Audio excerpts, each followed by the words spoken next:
Welcome into episode number 7 of the Mavs Pulse Podcast. And unfortunately, we don't have any good news to share about the Dallas Mavericks. They lose to the one-win Pelicans, and times used to be good here in Dallas Mavericks universe. I'm joined by the one, the only, the greatest beat reporter for the Dallas Mavericks, Grant Afseth. Grant, before we get started, I do want to give our condolences out to Marshawn Nealon. I know this is a Mavericks podcast, but one of our DFW sports family members has passed away. This happened today. Marshawn Nealon, 24 years old, second-round draft pick last year by the Dallas Cowboys, took his own life today. So super sad news. Sending prayers to his family, man. Check on your people, man. You never know what they're going through. Even athletes who we think are great and have a great life and all that good stuff and have all the money, they can also be going through some mental stuff. So praise to his family. But make sure you check on your peeps. But for the Dallas Mavericks, Grant, I don't even know where to start with this. Pelicans had one win. They had no Zion, no DeJounte Murray, no Yves Missi. Jose Alvarado was out there getting buckets on you. No Jordan Poole. No Jordan Poole. Sadiq Bey's out there getting buckets. Second out of the back-to-back. Got to add insult to injury there. No, second out of the back-to-back. You've played 2 games away from the AAC. One was on a neutral site, and you've only won 2 games for the entire year. You're last in the West. Just 16, 17 months ago, you were in the NBA Finals.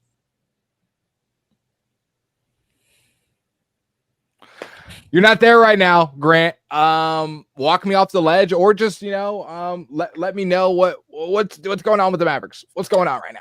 Well, I'm starting to realize that that photo that you have, that wonderful moment, that same day, the moment I saw Michael Finley take the beer from Luka's hands, it seems everything has gone downhill ever since. So yeah. That's about it. In today's show, we're going to be recapping what happened versus the Pelicans, of course, as well the Houston Rockets game. Both ended up being pretty close games. The Mavericks were not able to pull away either of those. So we'll recap both of those if you guys missed it. And I'm just going to be honest, the rest of the show is just going to be kind of a vent session for us, you guys, in the comments. So let us know how you feel about this current Dallas Mavericks team. If maybe you have some modicum of hope, we're going to try to find something, or just kind of relish in what's really happening right now. The Mavericks are 2-6, right? 2-6, 2-7. Well, I know for a fact they're 2-6 because, for all the struggles the Pelicans had where they were 0-6 going into this week, in the Pelicans locker room, one of the players asked, what's the Mavs record now? He said, "Oh shit, they 2-6 just like us." So yeah, that's how I remember that they're 2-6. But now the Pelicans are the tiebreaker, so they're 15th in the West, as you mentioned. Well, when we come back, we're going to discuss what happened in that Pelicans game, what happened in that Rockets game, and then get into whatever the Mavericks are right now. Boom. Sponsor the show. We'll throw you in right here. Your product's so great. Buy it. First, Grant, let's talk about this Pelicans game, most recent on our head. I sent you a couple notes that I was thinking throughout the game. To start the game, 1 of 10.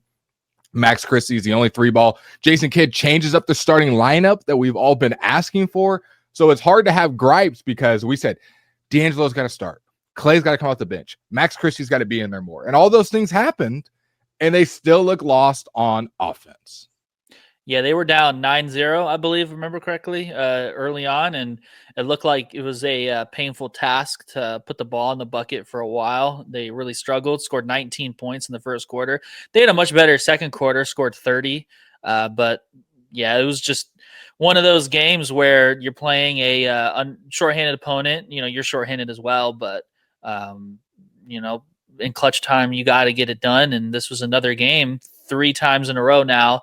Where it's a clutch game situation. They have to get stops. They have to come up with, timely scoring opportunities, and they were unable to do, either when it mattered most. And yeah, Pelicans are a team that was, a situation where you got to get a get-right win. Houston, you can understand a loss regardless of the circumstances. On the road, they're playing at a high level. You're missing quite a few players. That's understandable. Detroit as well, to an extent, of course. Neutral site game. There's a lot of extra theatrics involved with the global games. We have to do like all these open media stuff and all that good stuff. But they were in all those games and they just were unable to get it done. And arguably, against the Pacers, the last time they won a basketball game, they were an open shot away from Aaron Nesmith, as we talked about last episode, from being 1-7. So there's just not much to really hang their hat on, other than the fact that like Cooper Flagg has shown signs of being a really good basketball player on both ends. And they got some solid role player production at key spots, but it's just really tough for them to score in the half court. And defensively, they're just, they've held teams to lower scoring totals lately, but they're just not getting enough production when it matters most on either end to close out these close games. We've seen this trend kind of happening where they actually kind of broke the trend against the Pelicans. Their second quarter, they've been one of the worst second quarter teams, but against the Pelicans, they had a terrible first quarter and a strong second quarter. One of those guys that you were talking about, role players, has been PJ Washington, who's kind of been this weird character where he's been probably your best player just from start of the season to right now. He's probably been your best player, your most consistent player, but at the same time has had some of the most costly mistakes with the turnovers, mainly just with the turnovers. Like, how many times have we watched the fourth quarter where PJ Washington's it's a 2-point game, 4-point game, and he's dribbling off his foot, or he's trying to pass the ball to a teammate, or he dribbles out of control. And a lot of the Mavericks turnovers are not a guy's backdoor cutting and a guy makes a really good play hitting it when he's not looking. It's like dribble handoffs, and one guy's going to the baseline, the other guy's going up top. It's they're dribbling off their foot, trying to bring the ball up too fast. Like, these are like high school, young college errors, or just we're not comfortable playing together. We don't know each other's tendency errors. So against the Rockets, I saw a lot of promising things. Amen Thompson is just ascending. I'm not gonna like beat them over the head for that. That guy is taking another level. Like, he might be an all-star this year. I've loved everything I've seen out of Amen Thompson. But against the Rockets, man, you were still in that game. I liked a lot of things from Coop in there, from PJ. Like, guys are stepping up.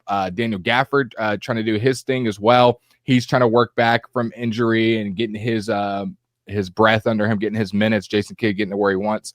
A random side note that I'm sure 9 people noticed: Moose Cease am I saying his name correctly? Musa Cisse.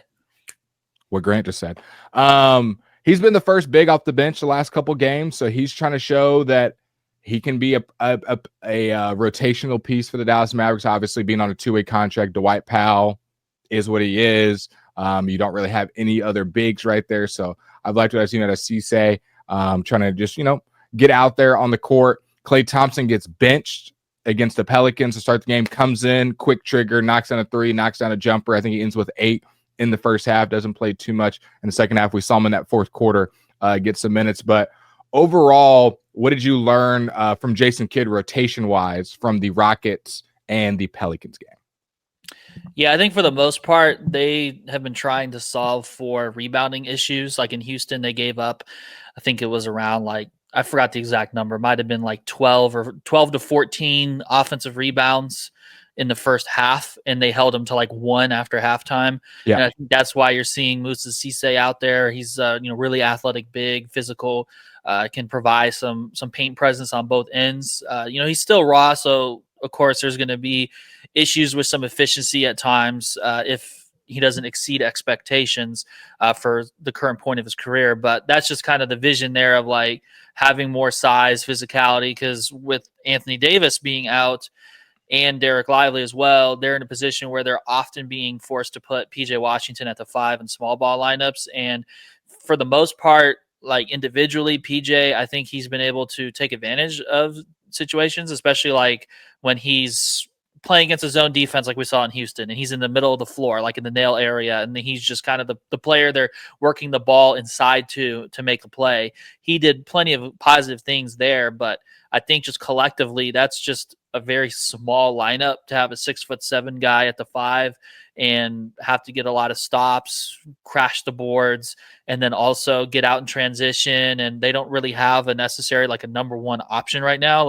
We don't know what Cooper Flagg will be in his career. We can whatever he may be long term, he's an 18-year-old playing less than 10 NBA games. So he's not that number one option that's going to control and dominate the ball. and dictate everything. So that's kind of what I'm learning, is that they just don't right now have that number one option. But I'm also learning that there isn't really a lot of continuity when there are injuries that happen and when they're healthy, because you can't really play this brand of basketball when you have bigs out and then go to playing double bigs and expect to build continuity. Like, this just seems like a very awkward team. Yeah, it's an awkward team where it's like peak overthink, where you're kind of catering too much to the star players and the results aren't going to come. Like Anthony Davis wanting to play the four, that's cool and all, but like your identity entirely changes when he's not out there, and I'm not even sold that identity works, because I don't think it does. So like, Grant, that's just it's a complicated state of affairs right now for the Mavericks. Grant, I wish I could sell some positivity to the people listening right now and be like, well, when Anthony Davis comes back and Kyrie, this team is going to be.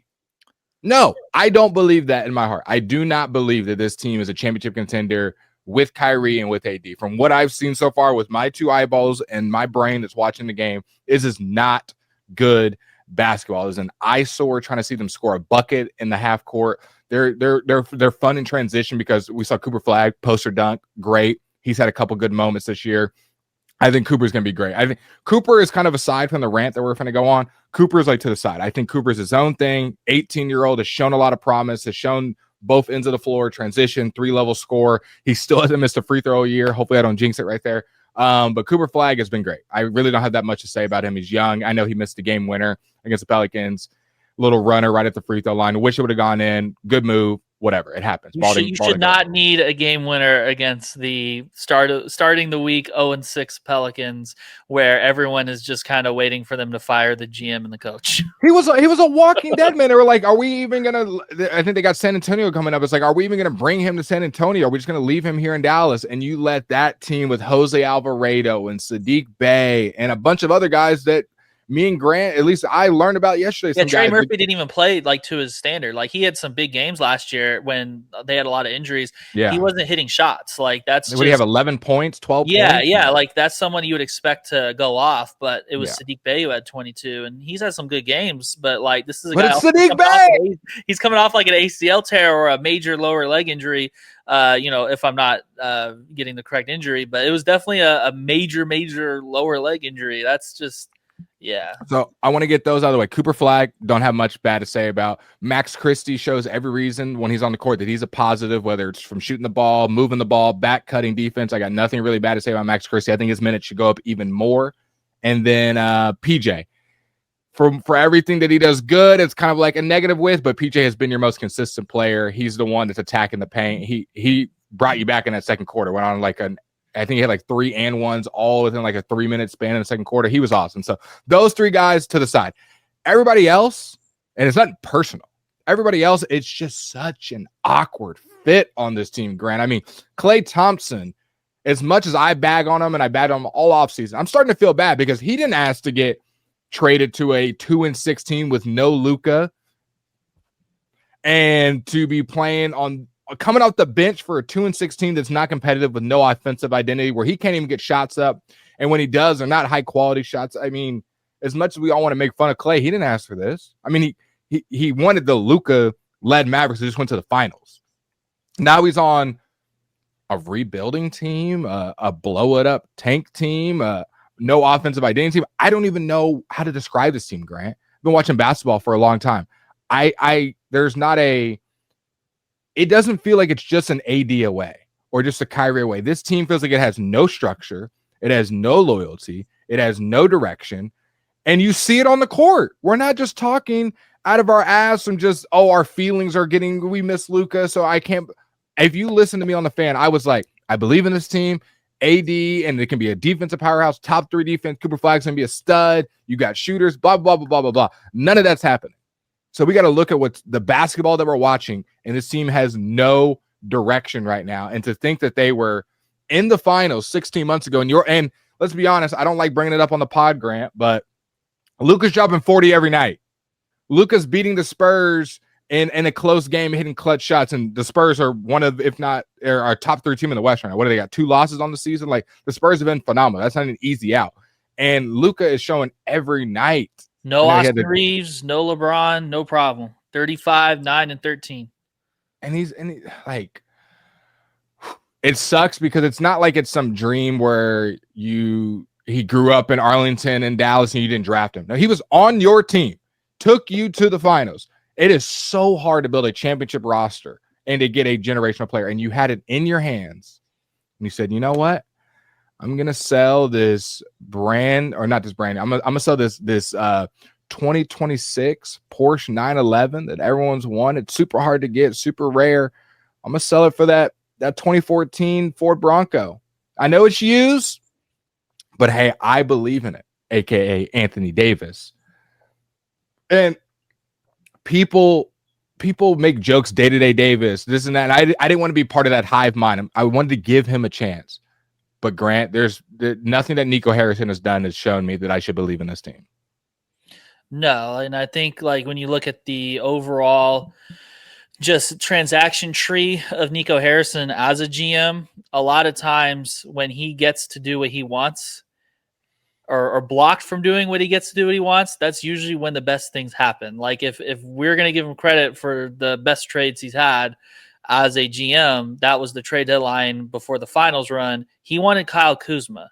He didn't want option one. PJ. Yeah, he didn't want PJ. He didn't want PJ, and he didn't want Daniel Gafford.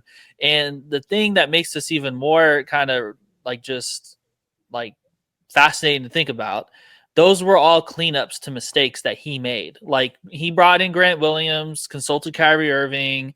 When the season started on media day, they talked about how great he would be, and he showed up like he wasn't in shape to start the season and didn't last through the trade deadline, and they had to burn more assets. So now they're out 2 first-round assets because of Grant Williams to upgrade to PJ Washington. And then the same with Daniel Gafford. They traded a late first for Christian Wood, and there was obvious disconnect between the coach and the GM. Obvious. And then there was, games played with the contract situation mid-season where like they're trading too often for players in contract years as well during his tenure, where it's like, if we can't play games at the negotiation table and get a win, then it gets very awkward for that player very fast. And then you see, players like after the trade deadline, Christian Wood gets his minutes cut in half. And then Quentin Grimes ends up being traded for Caleb Martin, where they're attaching Philly's first or second round pick, early second rounder. And I made the point at the time of the trade. I'm like, look how bad Philadelphia is. They had a pick protection on their first. It was obvious they were going to have to tank the rest of the way, and they had so many injuries. Like, you knew that was going to be a very early second round pick. That was a terrible trade. And so there's just not much reason to believe that if you have even the foundational pieces, like in terms of star power, that the guy is capable of making the right decision the first time. Like, they're almost out of assets. It's very easy to look like a genius GM when you have Luka Doncic and you're able to overly spend on your first round picks, where it's like, oh, I missed on this. Cool. I'll burn more. Oh, I missed again. Oh, I'll burn more. Like, you're almost out of those picks. And this at a larger issue, this is one of the few years they have outright control of their first rounder, and they're fighting like hell to be mediocre. Like, that's the problem with the situation. The long-term foundation of this can't miss, ready from day one more than any other prospect since LeBron. Yep. We were told you are fighting like hell to hurt your draft pick the 1 year that you have early control while this guy is on a rookie contract. And that's just like, there's just this weird clash of just desperation to be right about trading Luka. And building on it as well, the origin of trading Luka, you can't call yourself a relationships guy and then not have an obvious defensible reason to trade Luka Doncic and be still called a relationships guy, because you should be able to mend any problem that you have, unless the guy is wanted by the FBI or something for gambling on his own games or something crazy. There's nothing that makes any sense for that. And you can't be trading for any reason that isn't an obvious sellable reason, other than, of course, ultimately what he did, leaking that he's fat and thinking that that's a logical explanation for a trade. So it's pretty much a disaster right now. I'm going to read some of the notes that I sent Grant during this Pelicans team, and just interrupt me at any point if you want to further go on them. Cooper was another body bag after the oop, so shout out to Cooper. Buckets is just not easy for the Mavs. Got to work for every single point. Mavs defense is so ass. I wrote. I mean, I'm just like watching it. It's like, is their defensive rating top 10? And yes, they're also playing some terrible teams that are just missing shots and have nobody available, and they're still losing those games. Yeah, the key moments they need the stops. They're not getting them. I wrote, having Gafford on the offensive rebounding was dearly missed, but then as we also spoke off air, Gafford was not great on defense. And I don't think it's like a full Gafford problem. It's just like he's out of position, and then he's also gutting through it too. Like, he's getting hit a lot. He's on a restriction. You could tell like if there was available help, that this would be very helpful for Daniel Gafford. Like, he's gutting through it right now. I wrote, why does Caleb Martin still have a Mavs jersey? I'd love for somebody smarter than me and Grant to explain that. I would love for it. Prove us wrong. Why does he have a Mavs jersey? Well, the other thing too is like building on that, just the whole trade, like hard capping yourself when you already had all those injuries with 14 players on your team and not being able to sign a 15th until the CBA many weeks later in early April, and you're begging for 10-day contract centers to play and trying to use all the two-way days you can and running out for other players. Yeah, it's just that whole trade has been an absolute disaster. I wrote, Klay Thompson is in the Ray Allen part of his career, and I got to give credit to my boy Freddie D on the Fan, who always said that. And I kind of disagreed. I was like, I didn't disagree, but I was like, if the Mavericks believe that, he shouldn't be starting. This is obviously in the offseason. If they believe he's in the Ray Allen part of his career where he's literally just a spot-up shooter, then he doesn't need to be starting. I'm watching these games, Grant, and he's not far off. I mean, it feels like it's very much like go out there, shoot a three, pump fake every once in a while, sidestep, but he's not giving you much on defense, if anything. He's not giving you much in playmaking, if anything. Like, he's literally just pretty much a spot-up shooter who's going to obviously pump fake every once in a while, hit some little moving shots. But Ray Allen did that too. Now, Ray Allen, to his credit, was like prolific at it. Was like, I'm going to give you 3 to 4 to 5 threes a game where it's like money. You know, if I touch the ball and I'm open, it's money. Klay had a good game last night. I want to give him his credit. But he's not even, I would say he's 60% of Ray Allen as part of that part of his career when he was on the Heat where he was this knockdown shooter. Well, poor Klay is not on a team like the Heat LeBron, big 3 stars where they're drawing attention. And that's the problem that I have for him right now is that, like, he did not sign up to be on a team that had absolutely no playmaking. He signed up for a team that could spoon feed him. That had the best playmaking. Yeah, like the best playmaking. They're going to draw all the help and have a guy that can just launch the ball, not even looking across the court. The thought for Klay makes so much sense. Like, he's like, bro, I play with Steph and Draymond, and that was great, and all my things, and they don't want me anymore, whatever.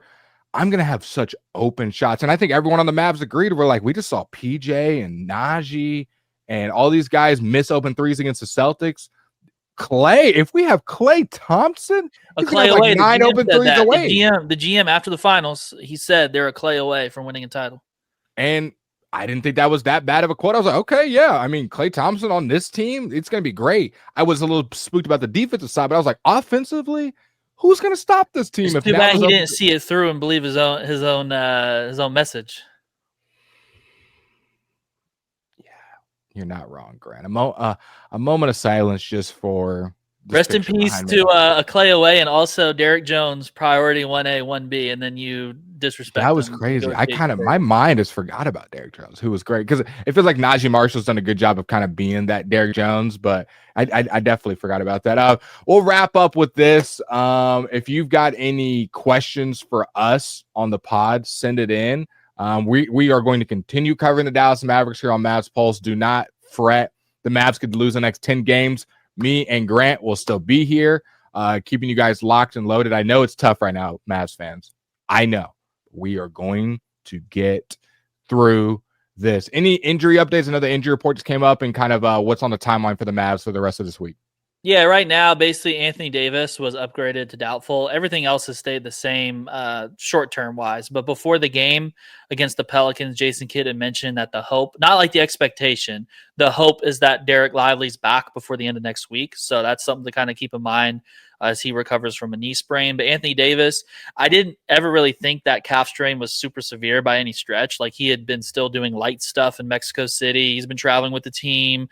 Like, it seemed like it was definitely something to be cautious about, but he's been doing on-court work and conditioning stuff, and now that he's doubtful, I think that's definitely a step in the positive direction. Obviously, of course, with the upgraded status, but just it kind of corroborates that it's not like a significant concern going forward. So that's at least a silver lining. But this season has already gone off the rails enough to where it's like, are you going to get whole fast enough and long enough with this team to, keep pace in the West? And they're already at the bottom of it. So that's a lot of ground to cover. As we said before the season, a lot of things can go wrong when you already have one of your stars out for potentially 40, 50 plus games, and a lot has gone wrong, and they're the worst team in the West.